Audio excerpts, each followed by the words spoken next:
நீங்க நம்ம பல வருஷமா ஏமாந்துட்டு இருக்கோம் அப்படின்னு சொன்னா நம்புவீங்களா? ஏன்னா நம்ம ஹிஸ்டரி ஆஃப் ஃபைனான்ஸ் வந்து அப்படிதான் பில்ட் பண்ணப்பட்டிருக்கு. இப்ப நீங்க பேங்க்குக்கு போறீங்க அப்படின்னா உங்களால உடனே ஒரு விஷயத்தை முடிக்க முடியுதா?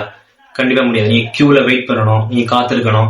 அட்லீஸ்ட் 1 வீக் ஆயிரும் உங்க ப்ராப்ளத்தை சால்வ் பண்றதுக்கு. இது காரணம் அந்த பேங்கோட பீப்புள் லேசி கிடையாது.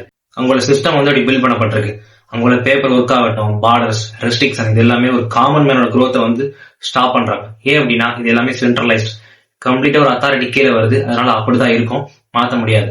இதை மாத்துறதுக்கு உருவாக்குனதா கிரிப்டோ கரன்சி, ஒரு டீசென்ட்ரலைஸ்ட் ரெவல்யூஷன். இங்க யாருமே வந்து அத்தாரிட்டி கிடையாது, இங்க எல்லா பீப்புளுமே வந்து ஈக்குவல். அப்படியே கிரிப்டோ கரன்சில இந்த டீசென்ட்ரலைஸ்டு சிஸ்டத்தை கொண்டு வந்தாலும் இன்னைக்கு எந்த ஒரு பெரிய எக்கோ சிஸ்டமும் வந்து அந்த ஃபுல்லா ப்ராப்பரா எடுத்து பண்ணல. ஆனா இன்னைக்கு நீங்க ஃப்ரீயா மைண்ட் பண்ணிட்டு இருக்க நம்ம இன்டர்லிங்க் நெட்வொர்க்ல அதுக்கான வாய்ப்பு இருக்குது. நம்ம கூடிய சீக்கிரம் நமக்கு ITLX வேலட் லான்ச் ஆக போகுது. இந்த ITLX வேலட்ல தான் நம்மளோட ஃப்ரீடம் ஆஃப் ஃபைனான்ஸ் வந்து காத்துக்கிட்டு இருக்கு. ஸோ எப்படின்றத வரக்கூடிய வீடியோல தெளிவா பார்ப்போம். ஸோ எல்லாருமே கன்சிஸ்டன்டா மைண்ட் பண்ணுங்க. So future is here.